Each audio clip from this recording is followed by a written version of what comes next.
Nih.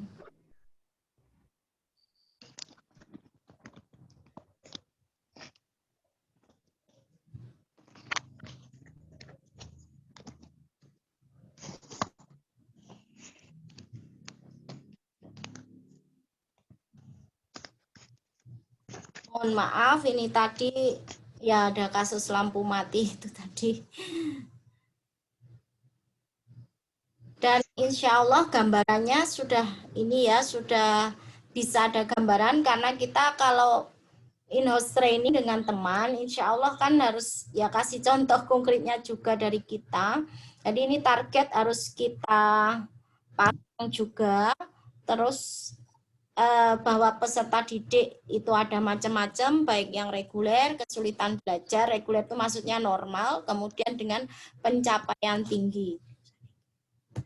Selanjutnya kita harus juga mencantumkan di modul ajar kita yaitu sarana dan prasarana. Sarana untuk mengajar itu apa saja, seperti itu ya Bapak Ibu ya.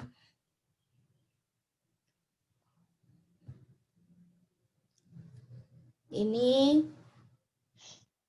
baik berupa buku, terus kemudian video maupun untuk yang praktek sholatnya karena saya menggunakan materi sholat, prakteknya adalah masjid ya. Terus kemudian jumlah peserta didik juga yang di situ di modul saya sudah ada ya.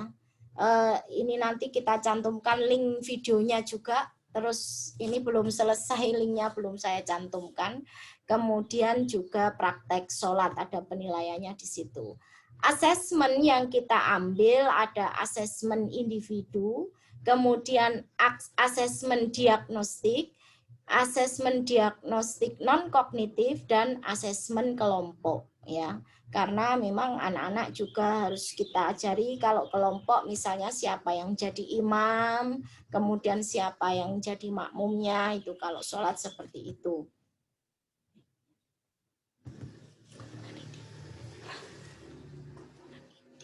Selanjutnya kita akan masuk ke komponen inti ya Bapak Ibu ya. Komponen inti ini yang harus kita cantumkan juga di dalam modul ajar kita adalah tujuan pembelajaran. Tujuan pembelajarannya bagaimana untuk materi ini, sholat adalah kewajibanku, yaitu peserta didik mampu menyebutkan dan menjelaskan pentingnya melaksanakan sholat dengan benar. Siswa mampu menceritakan pengalaman melaksanakan sholat di rumah, di sekolah maupun di masjid, di sekitar tempat tinggalnya.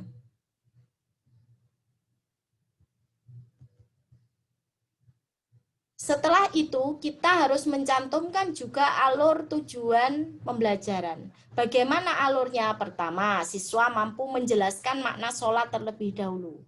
Kemudian, siswa juga mampu menyebutkan gerakan sholat dengan tertib. Terus yang ketiga, siswa mampu melafalkan doa-doa di dalam sholat. Untuk pertanyaan pemantik itu untuk pemahaman bermakna, satu-satunya ibadah yang Allah Subhanahu wa taala perintahkan kepada umat Islam atau umatnya Nabi Muhammad SAW yang diterima di langit adalah sholat. Sementara ibadah yang lain semuanya adalah di bumi. Maksudnya diturunkan perintahnya itu di bumi. Kalau di langit adalah memang Allah Subhanahu wa taala mengundang Rasulullah ke langit dengan Isra Mi'raj itu. Jadi langsung Allah yang berjumpa langsung dengan Rasulullah SAW dan disitulah diperintahkan sholat. Makanya dikatakan ibadah yang langsung diterima di langit. Kemudian sholat itu wajib kita jalankan setiap hari sesuai dengan tuntunan Nabi Muhammad SAW. Nah, pertanyaan pemantiknya, ini pertanyaan pemantiknya adalah ibadah apakah yang langsung diterima oleh Nabi Muhammad SAW di langit? Ya, jadi itu ibadah yang langsung Nabi sampai diundang Allah ke langit. Nah itu. Jadi ya ibadah sholat ya, jawabannya seperti itu. Lanjut, kita akan menuju ke kegiatan pembelajaran, termasuk langkah-langkah pembelajaran itu. Nanti kita skip aja ya untuk langkah-langkahnya itu. Ada pertemuan ke-1, kemudian pertemuan ketiga. Kita akan, nah ini ada pertemuan ke-1, kemudian ada pertemuan kedua, langsung ke kriteria untuk mengukur ketercapaian tujuan, yaitu ada peserta didik yang sifatnya melampaui, ada yang memenuhi, ada yang belum tercapai. Yang melampaui bagaimana? Dia mampu menjelaskan maknanya sholat. Dia mampu menyebutkan urutan gerakan sholat dengan lancar. Kemudian dia mampu melafalkan doa-doanya. Kemudian mampu menyebutkan sholat 5 waktu dan sholat-sholat rawatib. Kalau memenuhi, ini sudah memenuhi syarat ya, mampu menjelaskan makna sholat, kemudian mampu menyebutkan urutan gerakan dan sholat dengan lancar, kemudian mampu melafalkan doa-doanya. Yang belum tercapai gimana ya, dia nggak mampu menjelaskan makna sholat, belum mampu. Nah, untuk lampiran, selanjutnya kita akan menuju ke rubrik dulu ya, rubrik penilaian dulu.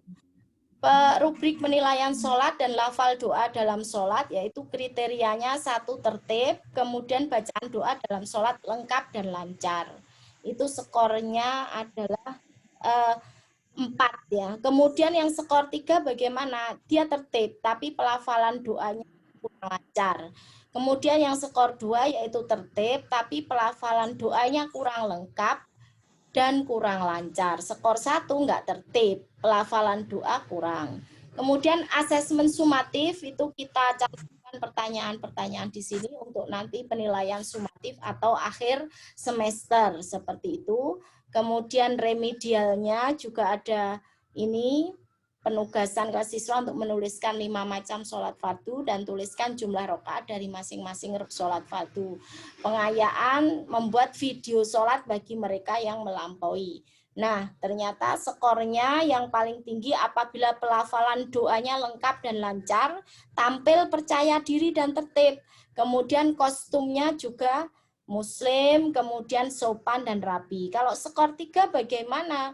Nah, ini yang pelafalannya ini lengkap dan lancar, tampilnya percaya diri, tetapi mungkin pakaiannya kurang begitu menghargai pakaian sholat sama dengan pakaian bermain yang agak lusuh misalnya seperti itu, maka skornya dikurangi. Kemudian yang dikurangi lagi yang mendapatkan skor 2 adalah pelafalan doanya lengkap dan lancar, tampilnya kurang percaya diri dan kostum ini ya kurang sesuai seperti itu. Nah, kita lanjut ke lampiran. Lampiran ini adalah yang pertama terdiri dari lembar kerja siswa.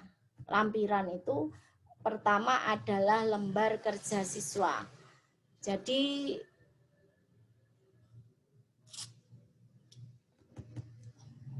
ini adalah share screen-nya sangat lambat ya Bapak Ibu, mohon maaf. Jadi loading lembar kerja siswa, jadi siswa mendapatkan penugasan untuk mengerjakan.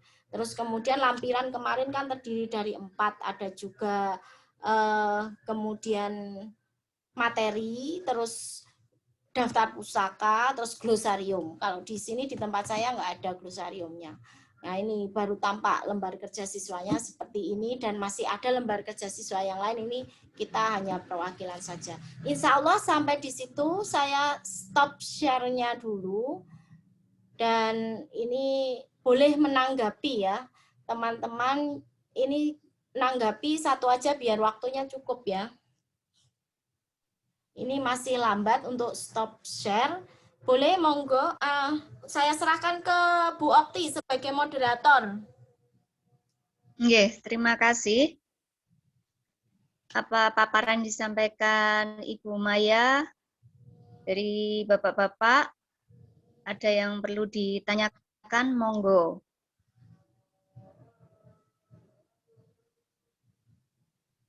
Monggo Pak Rofi, Pak Bahrul, Pak Zengki. Oh, di chat ya. Bentar. Saya Ya, rasa dilihat. jelas, Bu. Ya. Iya, ada di chat, tak bukanya dulu. Sudah dengar suara Belum saya? ada. Iya, dengar. Ya, ini dengar. Baru dengar. Eh, Baru Di- dengar suaranya. Tapi di depan rumah, di jalan Iya. enggak apa-apa ya, rame. Mohon. Iya, enggak apa-apa, Pak. Nggak dengar kok. Yang penting sinyalnya. Eh, Iya, ya, kendala dengar, sinyal. Pak. Ya. Gimana, Pak? Baik, Pak Barul.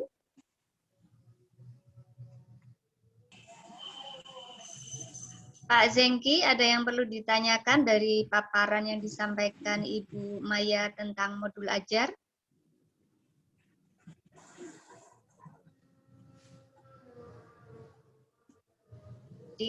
Di mute dulu, Pak. Belum dibuka mic-nya. Tadi asesmen diagnostiknya seperti apa, Bu? Kan tadi membahas mengenai bab sholat, ya kan? Iya, ya. Harusnya kan kita memetakan dulu kompetensi siswa, ya kan? Membuat asesmen diagnostik dulu. Nah, itu bentuk asesmen diagnostiknya seperti apa?